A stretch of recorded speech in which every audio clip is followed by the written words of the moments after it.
vamos meditar na palavra do Senhor. Tema desta mensagem: aprovados diante de Deus e dos homens. Para isso nós vamos ler 1 Coríntios 16, versículos 13 e 14. 1 Coríntios 16, 13 e 14.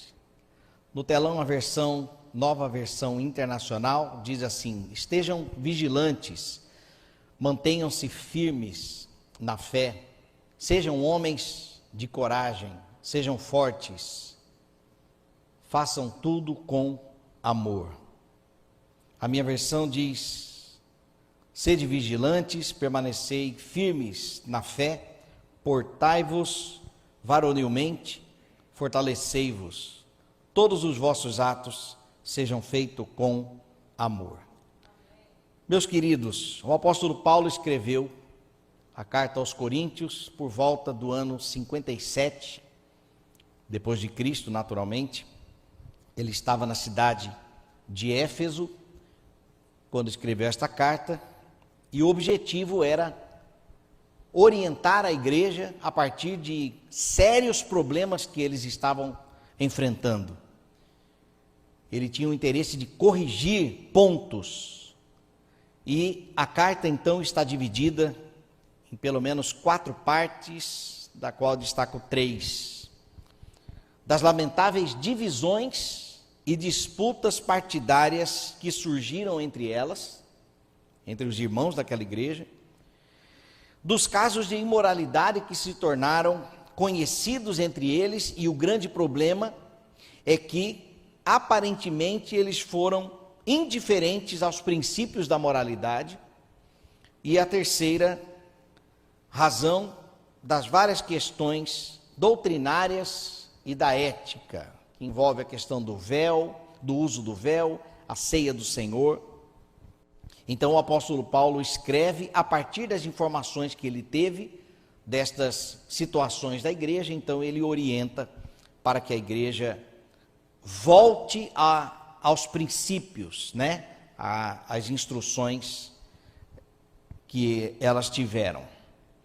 Os problemas e as dúvidas que ocorriam naquela igreja estavam relacionadas aos desafios específicos que envolviam relacionamentos conjugais, divórcio, virgindade, o culto e o uso do véu, como eu disse, e o propósito e as funções dos dons espirituais.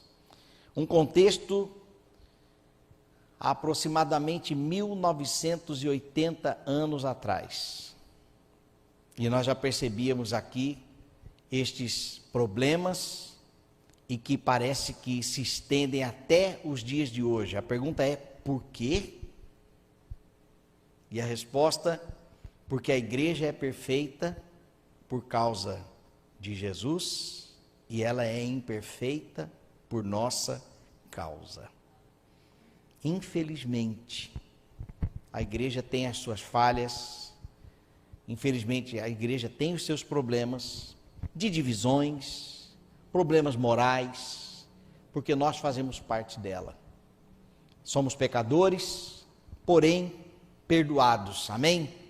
Nós somos pecadores, cometemos falhas, mas nós temos o Senhor que nos purifica de todo pecado e de toda injustiça. A boa notícia, meus irmãos, é que apesar das dificuldades, das lutas, dos problemas, dos fracassos da igreja, nós temos um Deus que não nos abandona no meio do caminho. Sempre levantou profetas, como foi o caso de Paulo, para aquela comunidade, para trazer ao seu povo a verdade. Os profetas no Antigo Testamento eram chamados para exortar o povo para que se arrependessem e voltassem a temer ao Senhor, a servir ao Senhor, para que permanecessem na verdade. Ouve, pois, de Israel, o Senhor nosso Deus é o único Senhor. Então permaneçam nesta verdade. E Paulo foi esta voz para a igreja de Corinto, assim como os pastores são a voz de Deus para a igreja no Novo Testamento. O seu Espírito convence o povo quando comete, então, os erros. Quais são, então, os conselhos de Paulo para a igreja de Corinto, diante de toda esta situação, para que o povo pudesse permanecer, prosseguir aprovados diante de Deus e dos homens? Então, nós temos 4 conselhos. O primeiro conselho, é só confirmar, são 4. 4 conselhos. O primeiro conselho é: assuma a sua atitude de vigilância. O texto começa dizendo: sejam vigilantes, versículo 13. Paulo, ele instrui a igreja, uma igreja que está caminhando de forma carnal, para que esta caminhe espiritualmente, considerando a responsabilidade com a santidade, o compromisso em buscar a santidade, em viverem na luz. E depois das orientações, ele recomenda então a vigilância.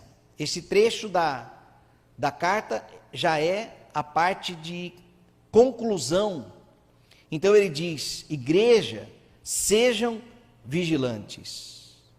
Interessante, eu confesso que eu não sabia, mas a palavra vigilante, a raiz, ela vem do grego Gregório. Gregório significa vigilante. Você conhece algum Gregório? Alguém que tem o nome de Gregório? Então é uma palavra grega que significa vigilante, no sentido aqui de observar, é a definição desta orientação. Nós precisamos estar atentos, estarmos acordados, como se estivéssemos à noite vigiando, alerta, e por isso então a palavra vigilante. A missão do vigilante é guardar, preservar, e nós não devemos terceirizar a nossa vigilância.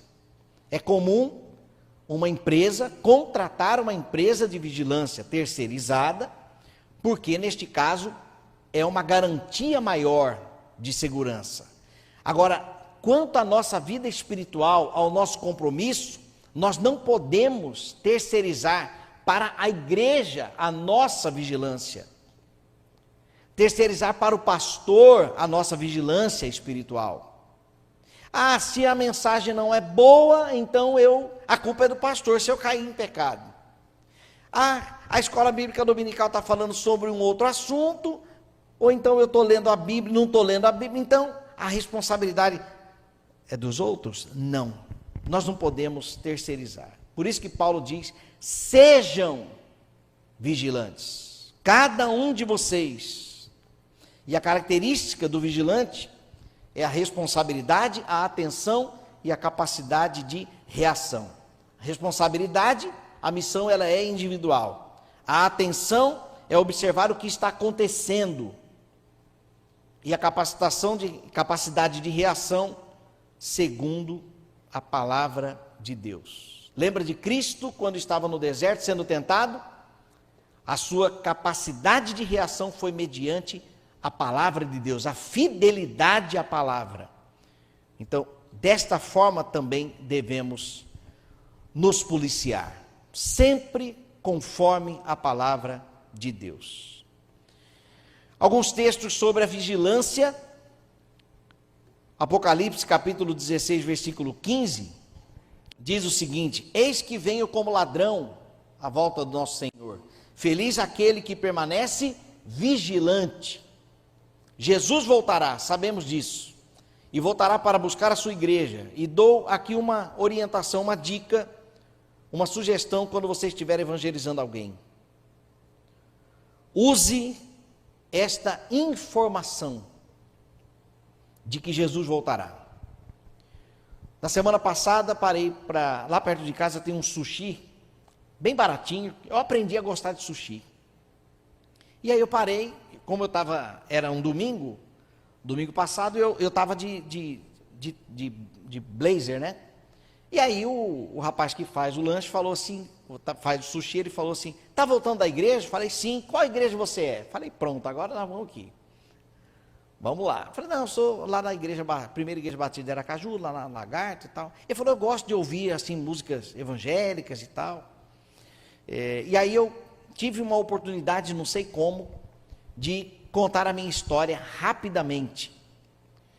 E aí ele ficou admirado. Eu falei, eu vou mandar o link da minha história de vida, naquele culto que eu dei meu testemunho aqui na nossa igreja. E aí eu compartilhei com ele o link. E aí conversa vai, conversa vem. Ele falou assim que gosta acha bonito, né? Mas não frequenta nenhuma igreja e tal. Aí eu expliquei para ele a necessidade que nós temos de um Salvador. E aqui já é um ponto da evangelização. Nós precisamos de um Salvador por causa dos nossos pecados.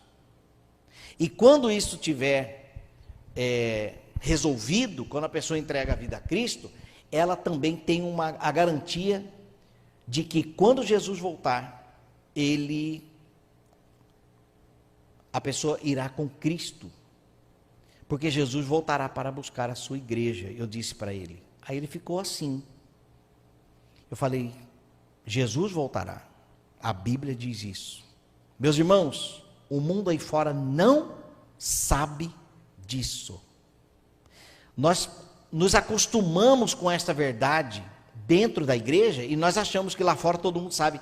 As pessoas não sabem que Jesus voltará. Elas não sabem. Muito menos a necessidade de estarem vigilantes, prontos para a volta de Cristo. A sociedade não sabe. Se você está me acompanhando pela internet, se você está assistindo esta mensagem em um outro dia, saiba, Jesus voltará.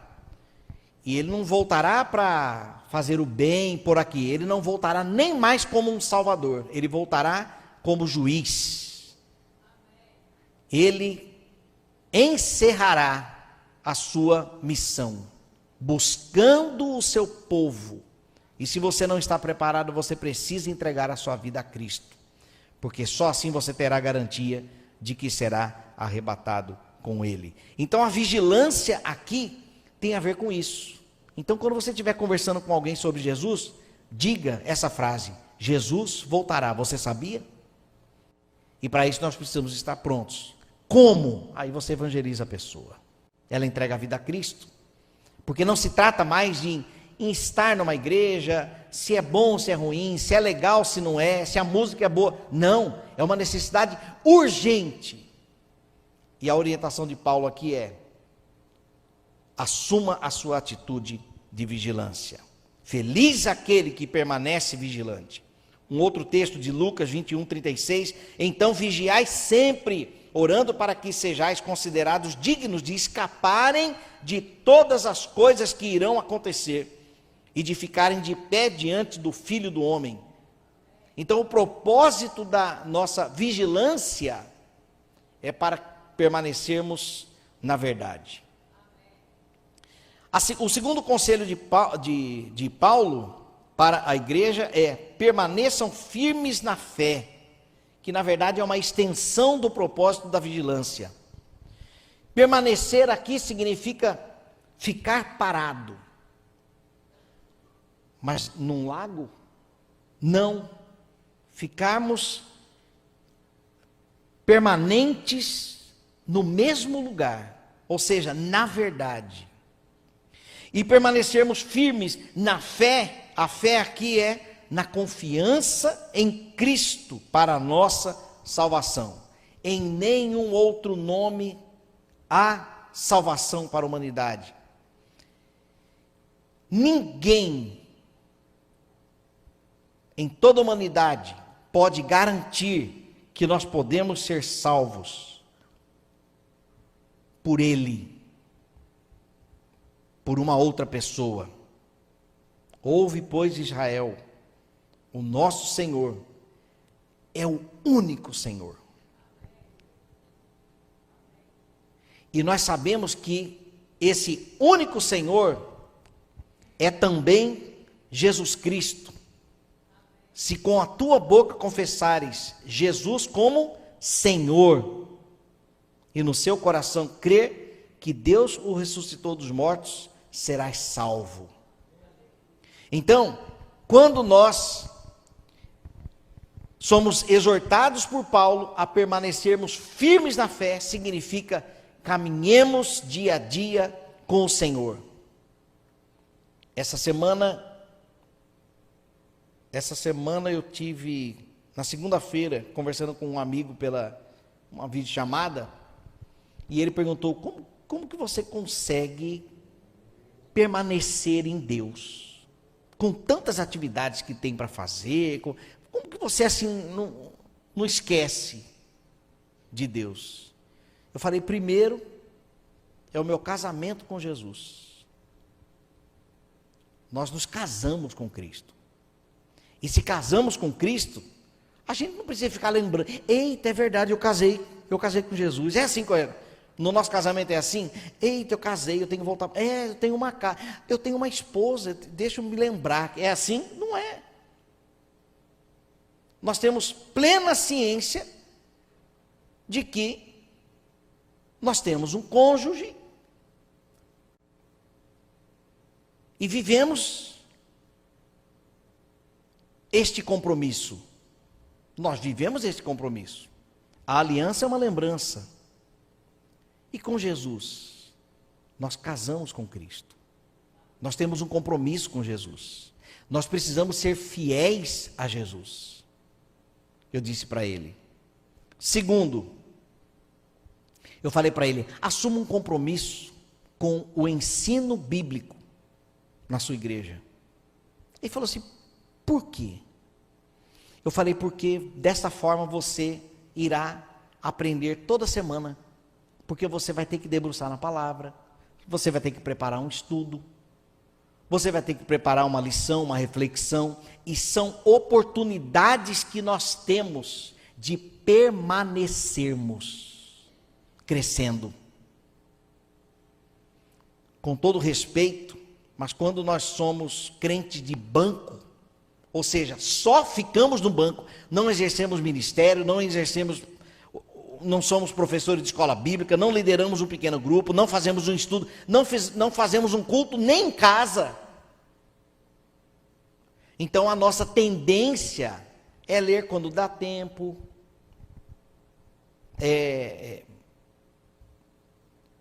existem irmãos fiéis ao compromisso da leitura da palavra, enfim, mas quando nós temos um compromisso com a igreja, como eu disse, ainda que seja como um pequeno grupo, ou propondo um estudo bíblico para o vizinho, para uma família, então isto contribui para nós também permanecermos crescendo.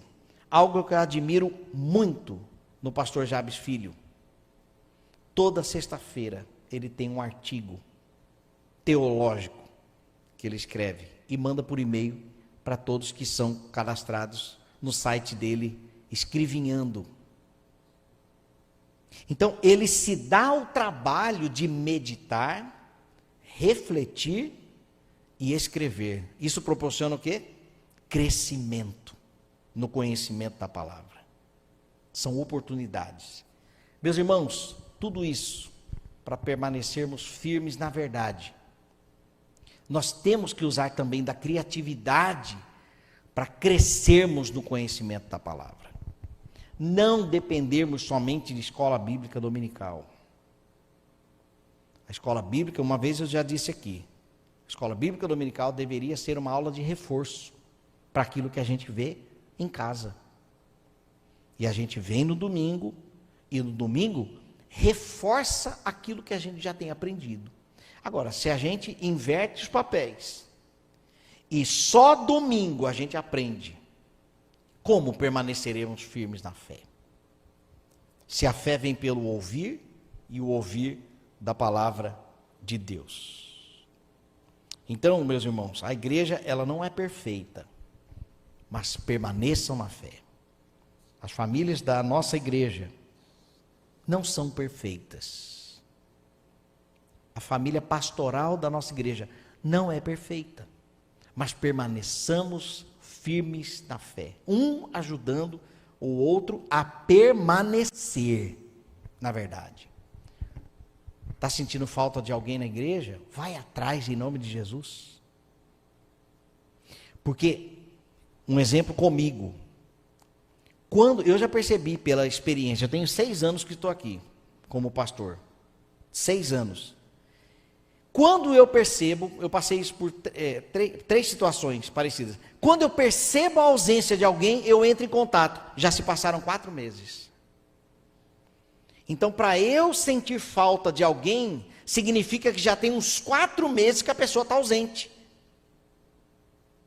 Pastor, só agora? Só agora que o senhor sentiu falta de mim? Então, nós temos que buscar. Porque às vezes, meus irmãos, não, desviou, e a gente não faz nada, nós podemos ser um problema. Ao invés de ajudarmos e a permanecer na fé, a pessoa se desviar de fato. Mas nós precisamos ir lá buscar, senão alguém com outras palavras, não outras verdades, que não existe, Cristo é a verdade, influenciará, e as pessoas poderão abandonar a fé. Abandonar a fé. É a nossa parte, meus irmãos. Tem a parte do Espírito, tem o compromisso, tem a responsabilidade individual também, de cada um. Mas qual é a nossa parte? Se dependesse de nós, aquela pessoa precisaria estar aqui no nosso meio. Então, é a nossa parte. Então, nós precisamos permanecer firmes na fé. Guardar a fé. O apóstolo Paulo diz: combati o bom combate, acabei a carreira e guardei a fé. Como você tem guardado a sua fé? Temos zelo pela fé. 1 Timóteo também diz: alguns se desviaram da fé, não tiveram zelo. E humildade para a fé. Tito 1, 13 e 14. Repreende-os severamente para que sejam sãos na fé, não dando ouvidos às fábulas judaicas, nem aos mandamentos dos homens que se desviam da fé. É aquele texto também de Efésios, que fala dos homens astutos, que induzem as pessoas ao erro, né? Induzem. Esse tempo atrás apareceu para mim um vídeo de um rapaz no YouTube eu nunca tinha ouvido esse termo, teologia reversa. Ele usa a teologia para ensinar o que nós ensinamos, para desconstruir o que nós ensinamos, nós pastores, as igrejas. Ele está chamando de teologia reversa. Não quero que você fique com raiva de mim, não, assim que ele fala. Mas assim, eu estou te orientando, porque às vezes são coisas que você não sabe, você está dentro da igreja, o pastor está falando, mas eu vou te provar aqui que não é verdade isso. É um canal diabólico contra a igreja de Cristo. Homens astutos que induzem ao erro. Certa vez eu vi um videozinho que foi num tom de comédia, de brincadeirinha para viralizar, para o cara ficar famosinho. Um rapaz realizando um desbatismo. Ele andava com um secador de cabelo e ele falava assim: você foi batizado, já estava na igreja, mas saiu, Deus me livre de igreja, então vamos desbatizar? Vamos. Ele ligava o secador fingindo que estava secando o batismo. Homens astutos que induzem ao erro. Então nós temos que ter humildade para a fé, para que sejam sãos na fé, a orientação aqui de Timóteo. Deus tem misericórdia de nós, que o Senhor preserve os nossos ouvidos para termos prazer na afinação da sua palavra, amém? Que os semitons, que os desafinos deste mundo nos incomode. O terceiro conselho, sejam corajosos. Eu vou ler 3 versões do versículo 13. Diz aqui: portanto, portai-vos varonilmente. A outra versão, sejam corajosos. E uma outra versão, sejam homens de coragem. A referência de coragem aqui que Paulo usa é a coragem dos homens. Infelizmente, parece que existem vozes convencendo homens de que eles não são corajosos. Nós temos visto homens parecendo mulheres, homens deixando de assumir os seus papéis como homens, como líderes, com braços fortes, fazendo serviços braçais. Deus nos fez diferentes, macho e fêmea. E Paulo, ele compara a coragem, fala assim: sejam homens valentes, homens corajosos. Até porque a voz aqui era de fato para os homens, e ele dá as instruções para as mulheres. Se não me engano, em Corinto mesmo, ele pede para as mulheres serem submissas, ficarem em silêncio na igreja. Por quê? Porque elas estavam atrapalhando, querendo se aparecer e dando trabalho dentro da igreja. Então a orientação de Paulo fiquem em silêncio. Porque a postura que as mulheres daquela igreja estavam tendo era justamente uma postura de querer crescer mais do que o pastor daquela igreja. Então a orientação de Paulo aqui é: sejam fortes, mas fortes como os homens, ou a palavra para os homens: permaneçam firmes, sejam corajosos. E Deus, é comum o nosso Senhor pedir para que tenhamos coragem. Em Gênesis capítulo 12, ora, o Senhor disse a Abrão: sai-te da tua terra, da tua parentela e da casa do teu pai, para a terra que te mostrarei, pedindo coragem. Êxodo 4, versículo 13 e 14, ele, porém, disse: meu Senhor, envia pela mão daquele a quem tu has de enviar. Então se acendeu a ira do Senhor contra Moisés, porque Moisés estava inventando desculpas e mais desculpas para não enfrentar Faraó em obediência ao Senhor, para libertar o povo que clamava com dores ali no Egito, no meio da escravidão. Então o Senhor prova por A mais B: Moisés, você não está só, vai comigo, seja corajoso, seja forte. Mas Senhor, eu sou gago, eu criei os lábios, eu criei o homem, vai. Mas Senhor, pega a vara, joga no chão, coloca a mão. E Deus mostrando por A mais B que ele não estava só, mas faltava coragem. E aquilo acendeu a ira do Senhor. Meus irmãos, aqui nós temos uma lição. Quando nós recuamos como cristãos,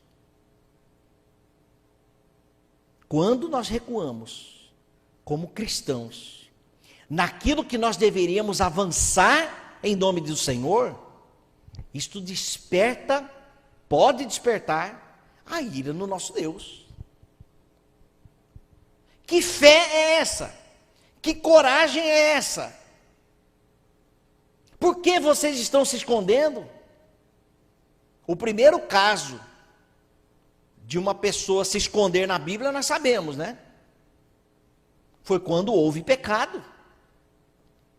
E o medo de avançar em nome do Senhor, o medo de permanecer firme, de se posicionar, de evangelizar, de falar em nome do Senhor, de dizer sobre a sua fé, o medo, o que nos leva a recuar? Talvez a incredulidade plena. no Senhor. A coragem para perseverar na fé é a convicção da sua confiança em Deus. Josué, texto clássico, seja forte e corajoso, porque você conduzirá esse povo para herdar a terra. E se Josué não fosse corajoso? Aquele povo seria conduzido, humanamente falando aqui? Não. Então Deus conta conosco, mas com coragem. E não sem coragem, porque sem coragem, meus irmãos, as coisas não acontecem. Existe o papel do homem na obra de Cristo, na obra do Senhor, no plano do Senhor, tá? O papel do homem não para a salvação, nós sabemos disso. E este evangelho será pregado por todo mundo, aí então virá o fim. Quem evangelizará? Nós. É a nossa missão. Fazer discípulos de todas as nações, batizando-os em nome do Pai, do Filho e do Espírito Santo. Quem deve fazer discípulos? Nós. Agora, quando nós não fazemos, por medo, por alguma razão, talvez a ira do Senhor se acende, assim como foi com Moisés. Então sejamos nós corajosos para permanecermos na verdade e fazermos aquilo que precisa ser feito. O apóstolo Paulo, eu vou incluir aqui esta coragem também de admoestar a igreja, porque a igreja de Corinto estava fora de ordem, estava vivendo na imoralidade, e nós, como igreja, precisamos admoestar, precisamos exortar. Agora, o último ponto é o açúcar na admoestação. Todos os vossos atos, o quarto conselho de Paulo, todos os vossos atos sejam feitos com amor. Meus irmãos, a admoestação para permanecermos na fé sem amor dói, porque não tem anestesia. Agora, com amor é com anestesia. Ninguém gosta de ser exortado, mas é necessário. Nós crescemos com a exortação, porque exortação tem a ver com correção. Tem a ver com correção. E toda correção, toda disciplina no momento não parece ser motivo de alegria, mas de tristeza. Hebreus, se não me engano, capítulo 12 fala sobre isso. Então, nós precisamos agir em amor. Sem amor, em Corinto, as divisões permaneceriam na igreja, as disputas partidárias, as indiferenças aos princípios da moralidade predominariam na comunidade. Não ligo para aquilo que é moral. As pessoas iriam permanecer naquilo. E a falta de ética cristã não daria espaço para amar o próximo como a ti mesmo. A orientação de Paulo é para fazermos tudo na igreja com amor, por amor, para a glória de Deus, para que Ele seja conhecido. A igreja estava dividida, né? Partidarismo, e cá estamos nós. Eu lembro, em 2019, conversando com o pastor Paulo Sérgio, e a gente falou assim: chegará 2022, de novo, tempo de eleição presidencial. E aqui estamos nós. Nós temos que ser crentes, confiarmos no Senhor, independente da sua escolha. Eu amo você. Nós somos irmãos em Cristo. Viveremos para sempre na glória, independente do seu candidato, independente do meu candidato. Viveremos na glória. O que está acima de todas as coisas entre nós é o amor, ou deve ser o amor. Deve ser o amor, deve predominar. Se este assunto nós não podemos conversar, caminhemos juntos, na verdade, na palavra. Nós somos diferentes, nós temos percepções diferentes. As redes sociais, meus irmãos, as redes sociais são micro-universos. Sabia disso? Se você entrar na minha rede social, você vai ver um monte de coisa do meu candidato. Mas se eu pegar o seu celular e entrar na sua rede social, eu vou ver um monte de coisa do seu candidato, se for outro. Porque quanto mais nós curtimos, quanto mais nós compartilhamos, mais aparece aquelas sugestões de publicações, porque eu tenho dito para a minha rede social que é aquilo que eu gosto, que é aquilo que eu comento, que é aquilo que eu compartilho, que é aquilo que eu curto. Então, se só aparece para mim aquilo que eu gosto, aquilo que eu quero, aquilo ali é meu mundo nas redes sociais.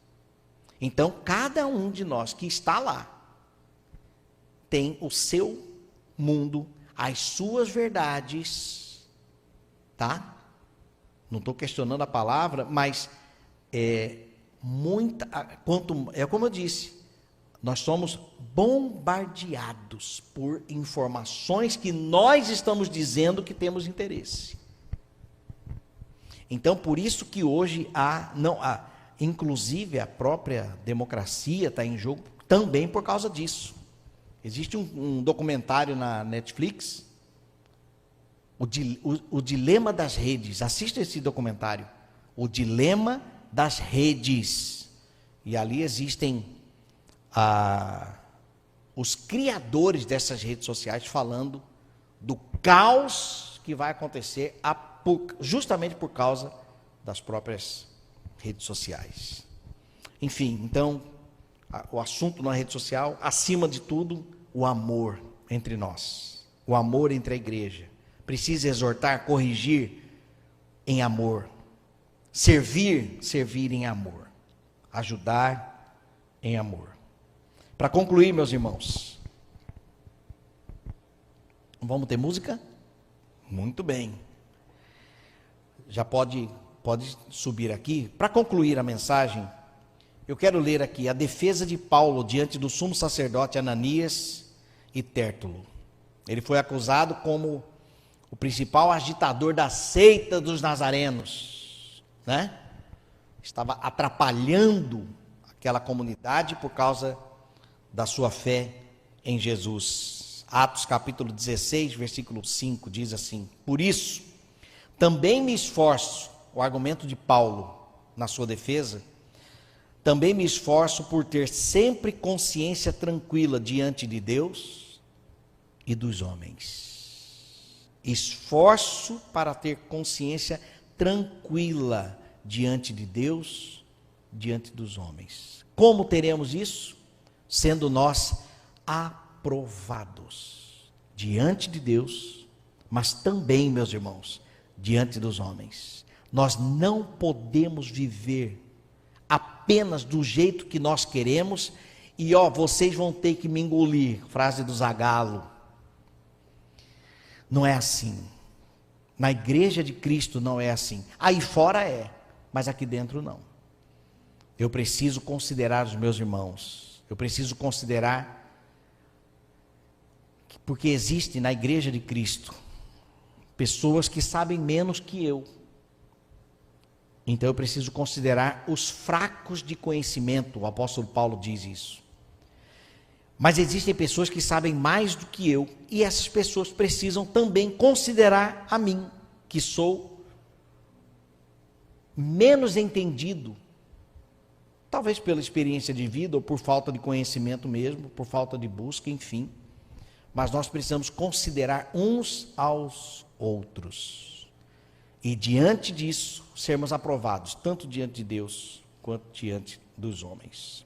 Orientação de Paulo a Timóteo: procure apresentar-se a Deus aprovado como obreiro que não tem de que se envergonhar. Que missão nós temos diante de Deus. Vamos orar? Te louvamos, ó Deus, pela tua palavra, pela tua instrução. Ó Deus, nós queremos ser aprovados pelo Senhor, diante do Senhor e também diante da nossa igreja, dos nossos irmãos. Queremos ser aprovados na nossa família, na nossa casa. E nós confessamos que precisamos, Pai, sim, da tua ajuda, porque nós somos carnais, mas pelo teu Espírito que habita em nós, nós podemos esperar em ti, ó Deus. O testemunho, nós podemos esperar, ó Deus, da nossa fidelidade ao Senhor. Nós podemos crer que o Senhor será revelado através de nós, pela tua graça e misericórdia. Oramos, ó Deus, declarando a nossa dependência no Senhor. Nós precisamos de ti, Senhor. Se não for o teu Espírito, predominará a carne. Mas ajuda-nos a sermos vigilantes, permanecermos firmes na fé e sermos corajosos para a glória do teu nome. Oramos em nome de Jesus. Amém. Graças a Deus.